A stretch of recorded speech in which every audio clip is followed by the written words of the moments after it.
बेइज्जती करने वाली बहू। सावित्री की बहू सोना, उसकी जुबान कुछ ज्यादा ही लंबी थी। उसे अंदाजा नहीं था कि किसके सामने कब क्या बोलना है। उसके मन में जब जो आता वो बस बिना सोचे समझे बोल दिया करती थी। इसलिए सावित्री उसे चुप रहने की सलाह दे रही थी, क्योंकि उसे डर था कि कहीं आज लड़के वालों के सामने भी वो कुछ उल्टा सीधा ना बोल दे। देख बहू, आज तेरी ननद चिंकी को लड़के वाले देखने आ रहे हैं, इसलिए तेरी ये जो सांप जैसी लंबी जुबान है ना, उसे मुंह में ही रखना, वरना पता चला कि सारा काम गुल गोबर कर दिया तूने।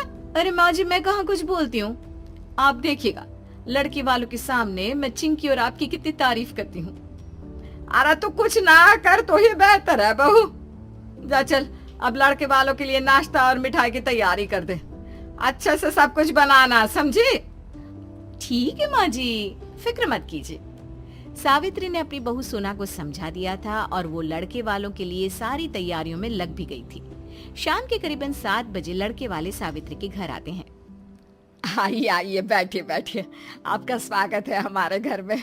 सब लोग बैठ जाते हैं। सावित्री और उसका बेटा नीरज भी बैठते हैं। अरे सोना बहू, जरा चिंकी को लेके आना यहाँ बाहर। हाँ माँ जी, अभी लाई। चिंकी हाथ में चाय नाश्ता लेकर आती है।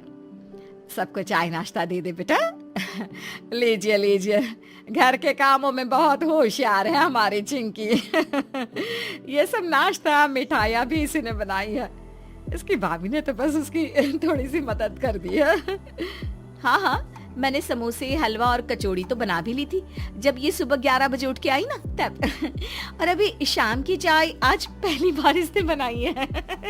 उसमें भी ना शक्कर नहीं डाली थी तो मैंने डाल दी। आपको कड़वी नहीं लगेगी अब। पीजिए पीजिए।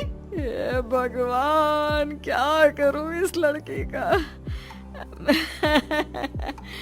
बच्ची की पढ़ाई इतनी करती है ना कि घर के कामों के लिए समय ही नहीं मिलता। बड़ी होशियार है पढ़ाई में हमारी चिंकी। हाँ। अरे कहाँ माँ जी, पढ़ाई में तो इसका दिल ही नहीं लगता। सारा दिन इंस्टाग्राम पर रील्स देखती रहती है। मुश्किल से नकल करके तो कॉलेज की पढ़ाई पूरी की है उसने। इसे तो ना हमेशा से ही बस शादी ही करनी थी। सुना, तुम जाओ, किचन में काम है ना। हाँ, ये बात तो सही है। वैसे भी ना घर का काम तो मैं ही करती हूँ। माँ जी और चिंकी तो बस हुक्म ही चलाती है। जाती हूँ मैं। अरे कहाँ से ले आया है तू इसे नीरज, सबके सामने हमारी बेइज्जती करा दी। लड़के वालों के सामने सोना की बातों से चिंकी का इंप्रेशन कम हो गया और लड़के वालों ने रिश्ते से मना कर दिया, जिससे सावित्री और चिंकी सोना पर बहुत ज्यादा गुस्सा थी। भाभी, अब चुप नहीं रह सकती थी, क्या जरूरत थी इतना सब बोलने की। अरे मैंने तो कुछ कहा भी नहीं है। मैंने कहा कि तुम 12 बजे से पहले उठती नहीं। मैंने उन्हें ये भी नहीं बताया कि तुम्हें गर्म पानी करने के लिए भी एक और इंसान की मदद की जरूरत पड़ती है। अरे मैंने तो उन्हें ये भी नहीं कहा कि तुम इतनी आलसी हो कि कभी कभी नहाती भी नहीं हो। बोलिए ना माँ जी, मैंने ऐसा कुछ भी कहा क्या? नहीं कहा ना? माँ, तुम ही झेलो अपनी बहू को। कर दिया ना नाराज उसे। देख, अरे क्यों करती है तू ये सब? अरे कोई नहीं माँ जी, अभी कमरे में जाकर पिज्जा मंगवाएगी और सहेलियों से फोन पे बात करेगी ना तो ठीक हो जाएगी। भगवान, क्या करूं मैं तेरा। चलिए सब छोड़, शाम को पड़ोस वाली मंगला के घर जाना है। उसको पोता हुआ है तो दोनों चलेंगे, ठीक है? बच्चे को शगुन भी दे आएंगे। ठीक है माँ जी। शाम को सोना और सावित्री पास वाली मंगला काकी के घर आते हैं, जहाँ 2 और पड़ोस की औरतें भी खड़ी थी। अरे तुम दोनों भी यहाँ हो? हाँ, हमने सोचा हम भी मंगला को पोते की बधाई दे दें और शगुन भी। अच्छा चलो, अच्छा है, सब साथ में ही आ गए। ला मंगला, जरा मुन्ने को हाथ में दे, देखो तो सही इसका प्यारा सा मुखड़ा।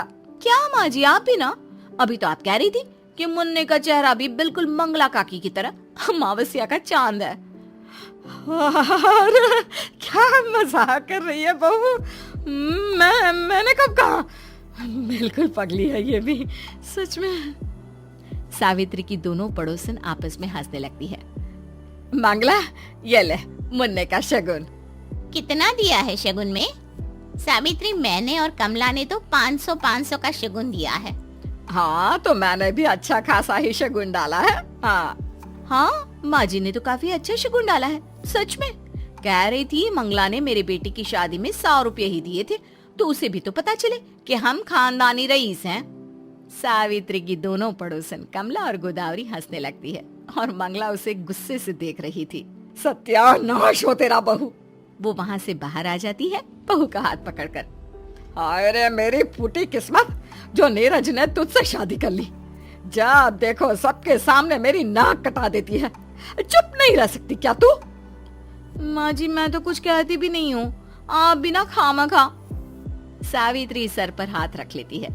सोना के मुंह फट होने के कारण कई बार सावित्री को शर्मिंदा होना पड़ता था, पर सावित्री के लाख समझाने पर भी सोना कहाँ समझने वाली थी। इसीलिए सावित्री ने एक दिन सोना की माँ को घर बुलाया कि वो उसे कुछ समझा सके। अब आप ही कुछ समझाइए बहन जी से। मैं तो थक गई हूँ इसे समझाते समझाते, पर इस लड़की के दिमाग में तो भूसा भरा है, भूसा। सोना, क्यों परेशान कर रही है अपनी सास को? कितनी अच्छी सास है तेरी, तेरा इतना ख्याल रखती है। हमारी समधन तो देवी है, देवी।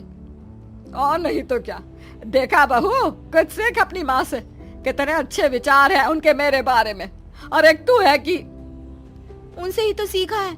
वही तो कहती हैं कि तेरी सास कुछ करती धरती तो है नहीं, बस बैठ के हुक्म चलाती है। ना खुद कुछ करती है, ना ही बेटी को कुछ सिखाया है। दोनों बस पानी में भैंस की तरह बैठी रहती हैं। ये क्या बोले जा रही है तू? सुनो, मैं आपको भैंस लगती हूँ समधन जी? अरे नहीं नहीं, सॉरी सॉरी, भैंस नहीं, मुझसे गलती हो गई बताने में। माँ तो आपको नागिन कहती हैं, जो हर वक्त बस डसने को तैयार रहती है। मैंने तो उन्हीं से सीखा है कि कभी अपनी सास को सामने कुछ मत कहो, वरना नागिन कब डस ले किसी को पता नहीं। हाँ। वाह, बेटी तो बेटी, माँ तो बेइज्जती करने में उससे भी आगे निकली। नागिन, भैंस।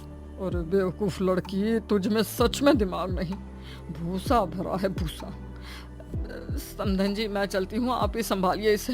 ये अब आपके घर की मुसीबत है। और कावेरी वहाँ से भाग जाती है। हे भगवान, मेरे ही गले पड़नी थी ये मुसीबत। अरे मेरी फूटी किस्मत। सावित्री सर पकड़कर रोती है और माँ जी, ये भी आपके मगरमच्छ के आंसू है ना? सोनू।